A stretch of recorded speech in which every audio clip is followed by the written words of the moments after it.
fastest teams to practice today. Kyle Casey Larson. Kane, we congratulate him, his third career pole. It's here all at three Hendrick Motorsports in the front. There's a position. few movers and shakers out there. Carl Edwards free falling for a couple To of victory lane is Joey Logano. Get the inside line on who's fast and who's last before setting your NASCAR fantasy race team lineup this weekend. This is the Inside Line on MRN.com, presented by Hercules Tires. Now, here are your fantasy experts, Robbie Mays and Tyler Burnett. Well, you've come to the right place, I guess, to talk fantasy racing. What a way to start the new year. NASCAR fantasy How racing, you doing, right? Tyler? Hopefully we bring you enough knowledge this year to win your fantasy racing league. But as you can see, we're on the big screen, the little screen, whatever you want to call it. They can Somehow see us now. we're on TV. They can see us now. We got to actually know what we're doing this year. I don't know. Well, we're getting ready to go to the Daytona 500 this year. The first Daytona 500 that we will have on TV, but our second together as a podcast for the Inside Line. So we thank you for joining us. We have our NASCAR Fantasy Live League up and running. I believe you're the manager of that, right, Robbie? Is that ready to go? Yeah, everything's ready to go. And the way that I understand it is, if you were in the league last year, you're in the league this year. So all you got to do is go sign up everything again. It should all be the same from last season. And pick your 5 drivers, pick your manufacturer, your race winner, and you can play along with us right here on the Inside Line Fantasy Racing Show. Just don't Presented beat by me. Hercules Tires. Just do not beat me. You can beat Robbie. You can beat Rich. You can beat anyone else. Well, it's easy to beat you. Yeah, you're right. You're right.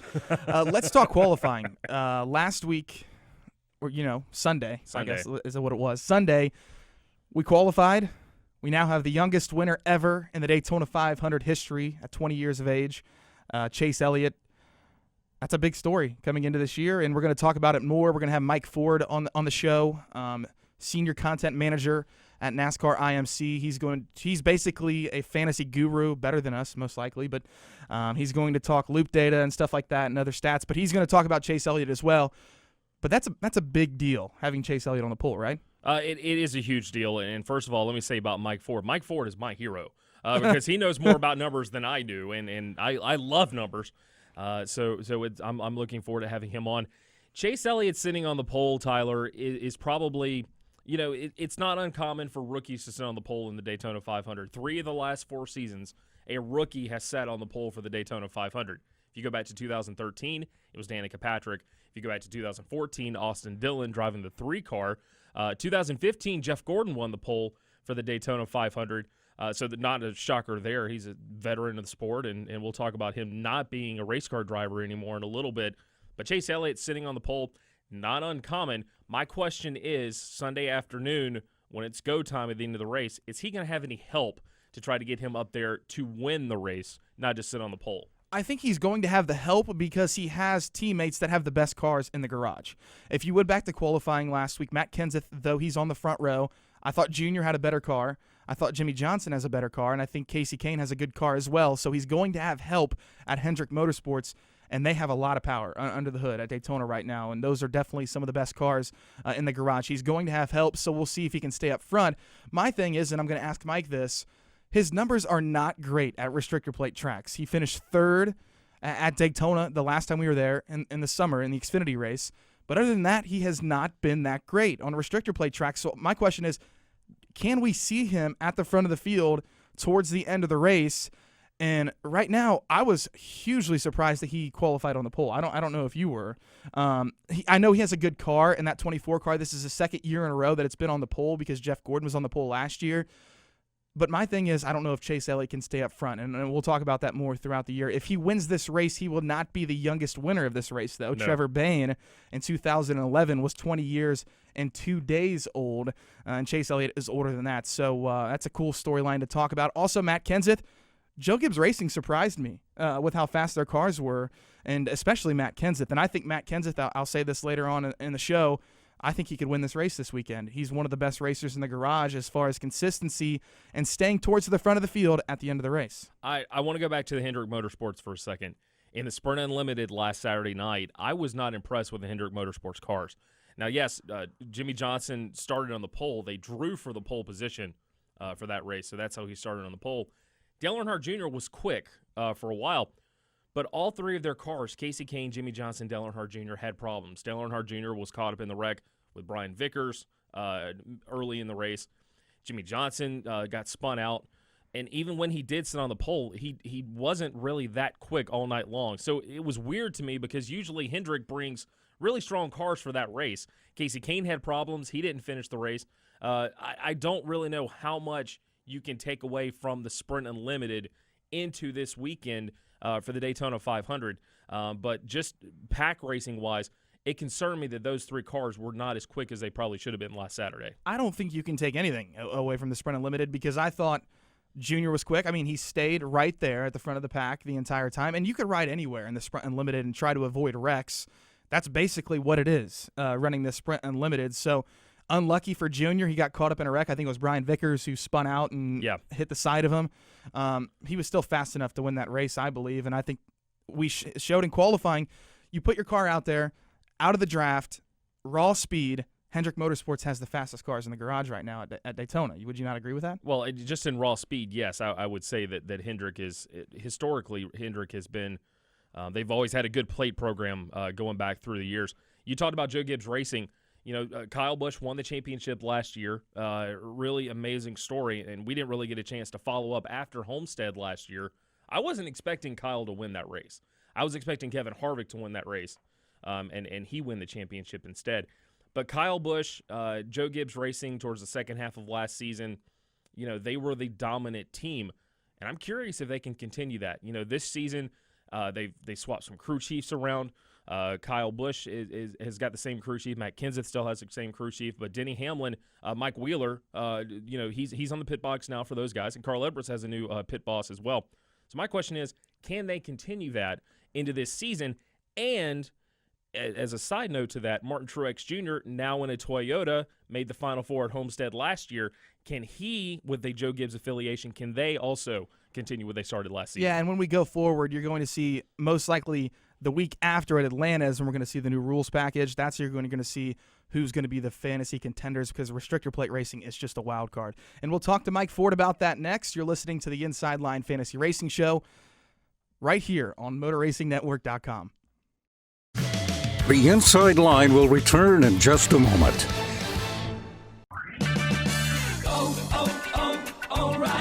If your wiper blades are worn and streaking, stop by O'Reilly Auto Parts and save $8 instantly on a pair of Trico Force wiper blades. Improve visibility and save money with Trico Force wiper blades. Plus, take advantage of O'Reilly Auto Parts' free wiper blade installation. O'Reilly Auto Parts. Better parts, better prices every day. Limits apply. See store for details. O'Reilly Auto Parts. Make your taste buds race with the newest sponsor of MRN, Creekstone Farms, premium Black Angus beef and all-natural Duroc pork. For over 20 years, Creekstone Farms has been fueling restaurants and food lovers across the nation with the highest quality, juiciest beef and pork products, all raised and grazed in the USA. Just one bite and you'll be a fan for life. Be the champion of your next family meal with beef and pork from Creekstone Farms. Visit creekstonefarms.com to order today or learn more. It might be the NASCAR off-season, but we're here 52 weekends a year on NASCAR USA. I'm your host, Rob Canner, joining you for 2 hours of country music at the speed of sound from the biggest stars in Nashville. Along with off-season racing reports from the Motor Racing Network's own Steve Post, we'll spotlight driver features and interviews you can't get anywhere else. You're up to speed all year long at America's tailgate party, NASCAR USA. Welcome back to the Inside Line. Here are your hosts, Robbie Mays and Tyler Burnett. Tyler Burnett, Robbie Mays. We're talking fantasy racing. Let's get right to the hotline as we're presented by Hercules Tires this year here on the Inside Line. And we're talking to Mike Ford, Senior Manager of Content Communications. He does stats and does some writing for NASCAR's IMC department. Also, sometimes you hear him on Sirius XM NASCAR Radio on the morning drive with Mike and Pete. He is called the Loop Dog. Mike, how are you? I'm doing well. Yeah, it's so ridiculous. Every day I've been called that now for about 10 years, and it's still ridiculous to me. But it's great to be on. Thank you for having me. It's an exciting time of year. Everyone's starting their fantasy league. This is we started Saturday night, of course, but obviously this is the first points race. This is the first fantasy race. It's gonna be awesome. I'm pretty fired up. So I'm excited to be here. Mike, your nickname is Loop Dog. I assume because first of all, you're my hero. Second of all, I'm assuming that you're the master of the loop data. What exactly is loop data for those not familiar? It's so loop data is for those who are maybe some stick and ball fans, it's sort of like the sabermetrics of which is a baseball stats of NASCAR. It goes a little bit deeper. We started taking it in 2005, and it's in 2004. Let me go back to 2004. Actually, that's when we started having loops all around the track. So that's sort of a newish phenomenon. And once we embedded those loops all throughout the track, in each turn on the backstretch, in 2005, that's when we started to freeze the field during yellow. Now, when we started doing that in 2005, we said, you know what, these loops can do way more than just tell the position of each car during a caution. They can get stats, and one of the, it's a number of stats were born out of that maneuver. Average run position, driver rating, which is my favorite fantasy stat, fastest laps run, passes. Prior to 2005, we could never tell you how many passes Dale Earnhardt Jr. had in a given race. Now we can do that. We used to have stats like fastest in the turns, fastest on the backstretch. It's pretty amazing the amount of stats that came out of loop data. And so I started using loop data when I came aboard NASCAR in 2007. Immediately, I thought this was a jackpot for fantasy players.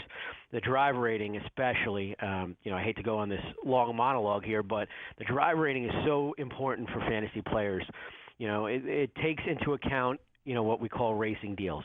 So if you're leading the entire race, or if you're running in the top 5, but blow a tire at the end of the race, have a poor pit stop that gets you shuffled back, have engine problems, get caught up in a wreck, anything like that, your finish might be poor, but your driver rating will be high. And example I go back to, this is kind of an old one now, but in 2008, Denny Hamlin, if you remember, at Richmond led 381 of the 400 laps and finished 23rd. His driver rating, of course, was massive that race. It was about 130. It was the highest ever for someone that finished outside of the top 20. Fast forward to now, if you look at his average finish, it's going to take a big hit because of that 23rd place finish, but the driver rating is huge. So that's where you can really tell how a driver did during a given race by looking at that driver rating. So keep an eye on that. I know MRN.com posts all our loop data. The guys do a great job, so I urge you to check it out there, and it really helps you pick on a fantasy team each week. Look at there. Plug to you, Robbie, on MRN.com. Appreciate that. I was going to ask you what your favorite stat was to go to your number one stat, but you obviously already told us with driver rating. Who has the best driver rating going into the Daytona 500? Who are you going to start? Yeah, so the best driver rating going into the Daytona 500, believe it or not, is Kyle Busch. Kyle Busch is a 94.4. A lot of that has to do with his performance in the July race. When you're looking at a driver rating, we take both races regardless of lap count. But right behind him, very, very close, is Dale Earnhardt Jr. at 93.7. I'm going to take him. I wanted to come up with a clever pick for you, but I can't. If you're starting out the year, you want to start strong. If this is maybe the second Daytona race or maybe the second Talladega race, if we're talking play tracks, then maybe you want to get a little cute and play a little catch-up, fine. But you really want to get off to a good start. I think you want to go Dale Earnhardt Jr. in this spot. But a little bit, if you want to veer off from Dale Jr., I don't see a reason why. Maybe he's a little too expensive. Then I would maybe look at Matt Kenseth. He has a driver rating of 89.5. And another quick aside here, the driver ratings are a little bit low at restricted plate tracks, and the reason for that is in the formula for driver rating, average running position is weighted the most. And as everyone knows, restricted plate average running positions can vary big time. So one lap you can be 5th, the next lap you can be 7th, next lap you can be 2nd, next lap you can be 17th, So obviously the average running position's not going to be really, really high where, at a mile-and-a-half track per se, you can get up there and pretty much stay up there. So that's why you're looking at a lot of lower drive ratings next week. If you look at the drive ratings, you'll see the top guy, I believe it's Jimmy Johnson with 105, say. But here, I'm looking at Dale Earnhardt Jr. Kurt Busch is ranked 3rd in drive rating, and Matt Kenseth is ranked 4th. Even just looking at the Sprint Unlimited on Saturday night, I think those are the 3 guys you want to keep your eye out for. Also, even though he doesn't have a great driver rating at Daytona, Brad Keselowski, I'm loving him on play tracks.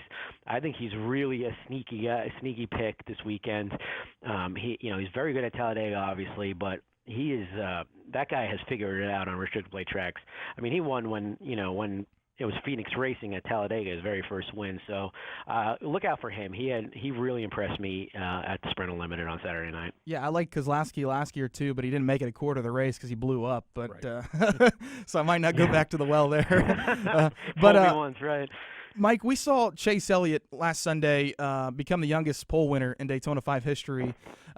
Just a huge story coming into this year. We know Hendrick Motorsports has some pretty stout machines. We were just talking about that in the first segment, about the 88, the 48, especially with any cars with the 8 on the side of the car.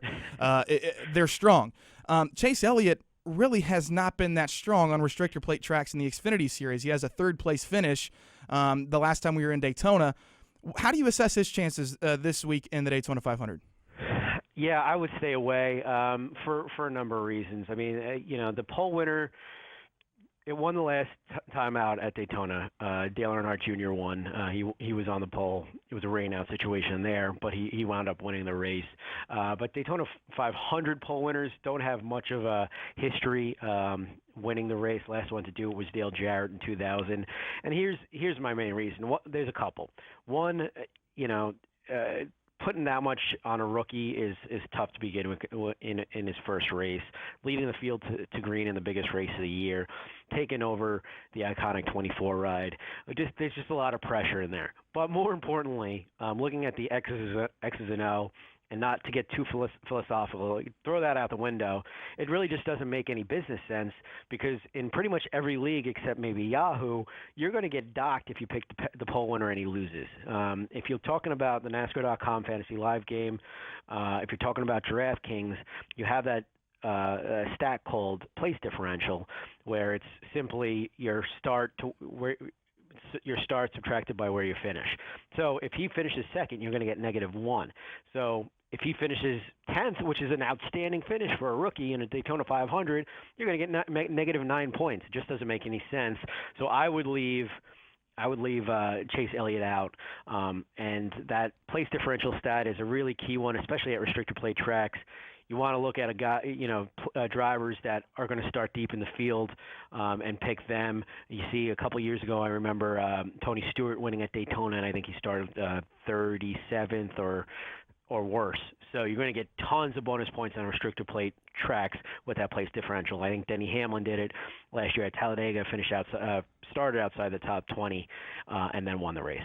Okay, cool. We're talking to Mike Ford, Senior Manager of Communications, Content Communications at NASCAR's IMC department. We're going to take a break. We'll be back with Mike Ford here on the Inside Line, presented by Hercules Tires.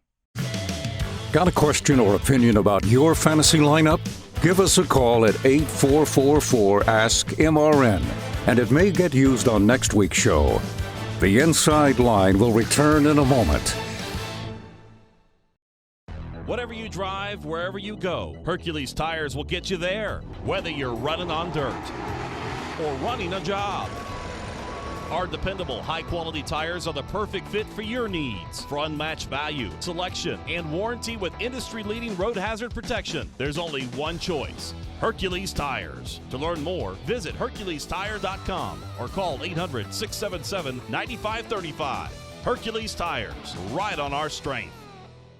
MRN's Wing Nation on MAV TV. Hi, I'm Donnie Schatz. This is Paul McMahon. Hi, I'm Brian Brown. I'm Steve Post. And this is Kendra Jacobs. Join us every Saturday at 9:30 a.m. Eastern Time for MRN's Wing Nation, presented by Sage Fruit on MAV TV. I'm Kyle Larson. Hi, I'm Sammy Swindell. I'm Kerry Madsen. We talk with sprint car winners, newsmakers, and personalities and give you the latest sprint car news every week. I'm Rico Abreu. This is Wing Nation with Stephen Kendrick. MRN's Wing Nation, presented by Sage Fruit. Saturdays at 9:30 on MAV TV. When the smoke settles, the entertainment never stops. You know, it's everybody just trying to say my last name. They just don't finish it. On race weekends, your favorite NASCAR personality is an everyday superhero. And here comes Dale Earnhardt Jr. But when they leave the racetrack, they're just like everyone else. For the most part, our hearts were wagon makers. I'm Susie Armstrong. Join me on a daily journey as we discuss the hot topics and engaging personalities of NASCAR Nation. Ned Jarrett's World of Racing, weekdays on the Motor Racing Network. Let's talk more fantasy racing on The Inside Line. Here's Robbie and Tyler. One of the hardest racetracks to pick as we head to the Daytona 500 this year. And we still have Mike Ford on the line, so I think you have a question for him, right? Yeah, Mike, my biggest question is, and Tyler and I have gone back and forth about this over the years. We've asked people on this show, people talking about this show. It's a restrictor plate track. Anything can happen. Honestly, where do you start? You know, you've got to pick 5 guys for the NASCAR.com leagues. Where do you start picking drivers for a restrictor plate race? Yeah, it's a great question, and you know my philosophy when I'm picking a fantasy team, I go sort of 3-pronged. I go loop data, I go general finishes at the track. I do look at that, and then I look at the practices during the weekend. I find especially since 2013 when we went to the Gen 6 car, practices during a weekend really help you decide who you're going to pick and can tell you better than anyone, any other stat or anything like that, who's going to finish well in the race. But practices, you can sort of throw that out the window at restricted plate tracks just because it's a completely different animal for the most part. You can sort of predict who's going to win the pole, but how they're going to do in the race. You know, single lap practice, it doesn't mean anything, right? So I would, practices kind of go out the window. As I said earlier, I love trying to pick a guy that's deep in the field and rolling the dice on them, just because place differential in most leagues are going to be hugely important. And then this is where I think history comes into play. I think you can rely on history more at a Daytona and Talladega than you can at a Auto Club Speedway or Atlanta Motor Speedway, 1.5 mile, 2 mile tracks, because I think restricted plate racing is there's definitely a knack to it. I always point to a guy like Jamie McMurray. I love picking him for restricted plate tracks, and we saw it in Sprint Unlimited. He was up front much of the night, even though he may not have been leading too many laps. He was. You could tell that he knew what he was doing, and it's they're the best drivers in the world, so all of them know what they're doing. But there's definitely a different characteristic and persona when you're driving a restricted plate race, and you can tell who gets it. And I think like Jamie McMurray is one of those guys. Brad Keselowski, like we talked about, of course, Dale Earnhardt Jr. I think the whole Gibbs roster is very good at it. So I kind of look at history when I'm picking a restricted plate fantasy lineup, but I also try to pick a guy who's way back in the pack, starting outside the top 20. If you can get like a guy like Denny Hamlin, who's starting 25th, that's a dream come true. You got to start him in your lineup immediately. Mike, thanks for coming on the show. We really appreciate it. You're smarter than both of us combined, probably. I don't think so. I don't know. I can. You know what? I can fake it really well. Yeah, I'm a really good actor. I don't know if I'm very smart. Usually for plate tracks, we just draw numbers out of a hat, and that's what we talk about on this show. Wow. Thank you. Let's do it again sometime, all right? I can't wait. Anytime you guys want, I'd love to be back on. Thanks a lot, guys. Cool. Mike Ford, Senior Manager of Content Communications for NASCAR's IMC department, a fantasy expert.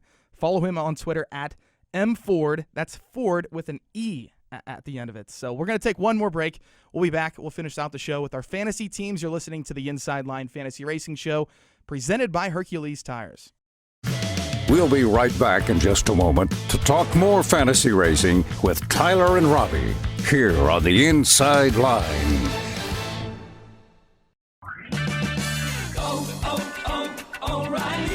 If your wiper blades are worn and streaking, stop by O'Reilly Auto Parts and save $8 instantly on a pair of Trico Force wiper blades. Improve visibility and save money with Trico Force wiper blades. Plus, take advantage of O'Reilly Auto Parts' free wiper blade installation. O'Reilly Auto Parts. Better parts, better prices every day. Limits apply. See store for details. O'Reilly Auto Parts. Luke Bryan. Yeah, that's my kind of night. Jason Aldean. Let's get this thing started. It's my kind of party. Florida Georgia Line. This is how we roll. Kid Rock. All free. Lady Antebellum. Long stretch of love. Willie Nelson. Mama, don't let you pay. And so much more. Get ready for the first ever Country 500. The Great American Music Fest at Daytona International Speedway. Plus Little Big Town, Lee Brice, Tyler Farr, Trace Atkins, and more. Memorial Day weekend, May 27th, 28th, and 29th. 3 awesome days and nights on the infield of the World Center of Racing. Stay in the campgrounds inside the festival. For tickets and information, visit country500.com. Don't miss Luke Bryan, Jason Aldean, Florida Georgia Line, Kid Rock, Lady Antebellum, and many more at the Country 500 at Daytona International Speedway. Sponsored in part by Budweiser. Now it's back to Robbie Mays and Tyler Burnett on the Inside Line. We're back for the final time. Tyler Burnett, Robbie Mays. We're talking fantasy racing. Thanks to Mike Ford for being on the show today. He very smart guy, and we love having him on the show. So we'll hopefully do it again. Robbie, let's quickly. We don't have a lot of time. Let's run down our teams this week. Who's your 5? Who's your winner? Okay, my 5 that I'm going to start this weekend for the Daytona 500 is always subject to change. Dale Earnhardt Jr. is my top pick. Won this race twice, 2004, 2014. Kevin Harvick is my second driver. Denny Hamlin, winner of last Saturday Night Sprint Unlimited. And then I'll take Chris Buescher at $7.50, driving for Front Row this year. Regan Smith returning to the Sprint Cup Series, driving for Tommy Baldwin. He's at $10. That's my team. Earnhardt, Harvick, Hamlin, Buescher, Regan Smith. My winner is the 88. Your winner is the 88. All right. My number 1 pick this week is Casey Mears. Unbelievable at restrictor plate tracks. 5 straight finishes in the top 11 at Daytona. Also, I was torn on my second spot. You have Junior as a winner. I wanted Junior on my team, but I went with the 48. Like I said, can't go wrong with 8s on the side of the car at Hendrick Motorsports. So the 48 is on my team. Also, Matt Kenseth is on my team. I think Matt Kenseth can win this race this weekend, though he's not my winner. For some reason, always at the end of the race, Matt Kenseth is there, and he's going to be there at the end of the race, unless he gets caught up in a wreck or some kind of unusual circumstance. But Kenseth is a guy you look for in the Daytona 500. He has 2 wins there. Brian Vickers, subbing for Tony Stewart at Stewart House Racing. I think he's in the $12 range, maybe a little bit higher. He's going to be a good pick. Moving forward, he might be a good pick as well. He's a very good restrictor plate racer, so I like Brian Vickers.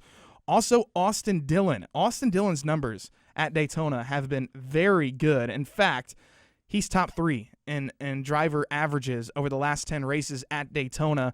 And his last 4 finishes at Daytona were 7th, 14th, 5th, and 9th. Austin Dillon is on my team. And my winner is Kurt Busch. I just have a feeling.